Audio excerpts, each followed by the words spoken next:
The echoes of Hollow Ridge in the foggy hills of Hollow Ridge, Tennessee, where winding roads cut through dense forests and old cabins stood weathered by time, lived Ethan and Caroline Mercer. Ethan, 42, was a stoic park ranger who knew every trail in the Smoky Mountains.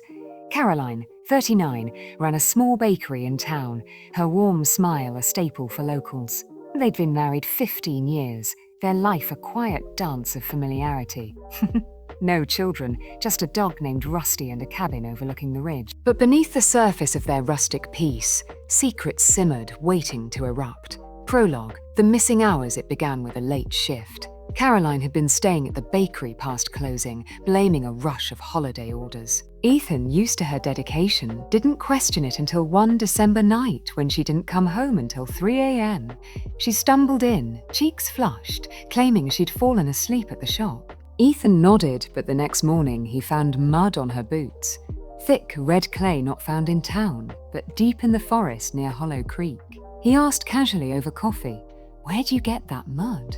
Caroline froze, then laughed it off. Must have stepped in it somewhere. Her eyes darted away, and Ethan's instincts, honed by years tracking wildlife, kicked in. Something was off. Chapter 1. The trail begins 2 nights later. Caroline said she was meeting a supplier in Knoxville, 40 miles away. She left at 6 p.m., promising to call. By midnight, no call. Ethan checked her location via a shared app. Her phone was off, but it had last pinged near Hollow Creek, not Knoxville. Rusty whined at the door, sensing his unease. Ethan grabbed his ranger gear, flashlight, knife, binoculars, and drove into the night. Hollow Creek was a secluded spot, a muddy clearing surrounded by pines. Caroline's silver Toyota was there, tucked behind a thicket. Ethan parked a quarter-mile back and crept closer. Through the trees, he saw her with a man, broad-shouldered in a grey coat, smoking a cigarette. They spoke in hushed tones, too low to hear, but the man handed her a thick envelope. Caroline hugged him, a gesture too familiar for a stranger. Ethan's chest tightened, but he stayed hidden as they drove off separately. Chapter 2. The stranger's face back home. Ethan waited for Caroline, who returned at 2 a.m. with a story about a flat tire. He didn't challenge her yet. The next day, he drove to the ranger station and asked his colleague, Pete, to run a plate number he'd glimpsed on the man's truck. A beat-up Ford with a dented tailgate. Pete, a former sheriff's deputy, came back with a name. Victor Grayson, 45, a logger with a rap sheet, assault, theft, and a dismissed arson case from a decade ago. Ethan dug deeper. Victor lived in a trailer 5 miles from Hollow Creek. A public records search showed no connection to Caroline, but an old newspaper clipping caught his eye. A photo of Victor at a county fair, standing next to a teenage Caroline, both grinning. The caption read, "Local teens win pie contest." Ethan stared. She'd never mentioned a Victor. Chapter 3. Shadows in town. Ethan started watching Caroline closer. She grew jittery, locking her phone, taking longer showers, avoiding his gaze. One afternoon, he followed her from the bakery. She didn't go home, but drove to a diner on Route 12. Inside, Victor waited. They sat in a corner booth, heads close. Ethan watched from his truck as Victor slid her a small bag. She tucked it in her coat and left. That night, Ethan searched her coat while she slept. Inside the pocket, in Ziploc with $5,000 in cash bundled tight. His mind spun. Was she cheating or caught in something worse? He needed more. He called his old army buddy, Sam, a pie in Nashville. Sam arrived 2 days later, a wiry man with sharp eyes. "I'll tail her," he said. "But if it's dirty, you might not like the dirt I dig up." Chapter 4.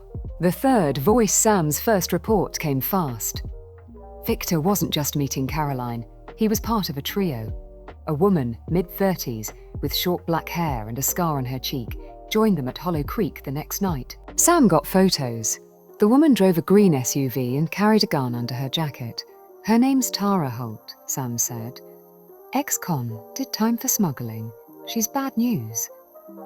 Sam planted a mic in Caroline's car. The next recording chilled Ethan, Victor's voice low and tense. Tara's getting impatient. "We need the rest soon, or she'll burn it all down." Caroline replied, "I'm trying, Vic." Ethan's asking questions. Ethan's blood ran cold. She'd lied to his face and now he was a liability. Chapter 5. Into the woods, Ethan and Sam mapped Hollow Creek's trails, finding an old hunting shack Victor used as a base. They broke in at dawn. Inside, stacks of cash, maps marked with drop points and photos of Caroline, some recent, some from her team. A journal detailed payments totaling $80,000 over 6 months.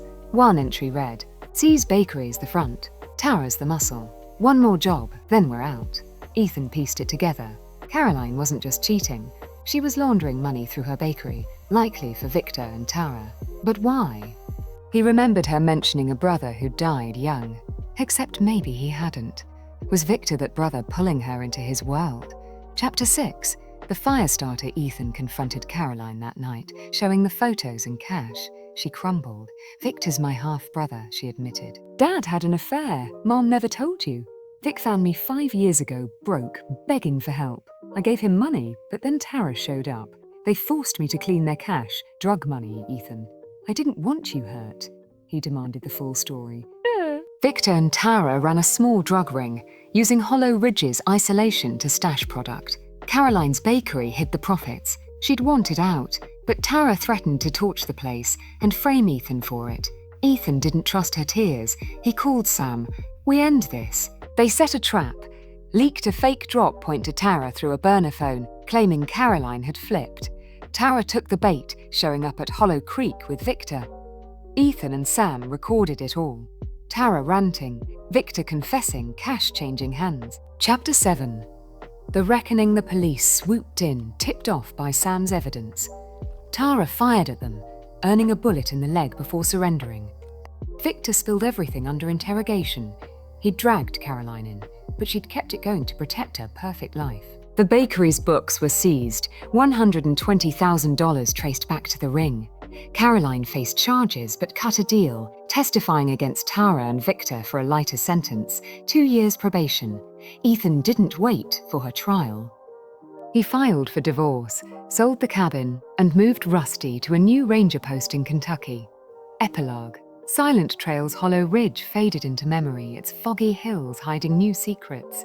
Ethan walked the Kentucky woods alone, Rusty at his side, wondering how love could mask such a lie. Caroline wrote him once from probation, begging to explain.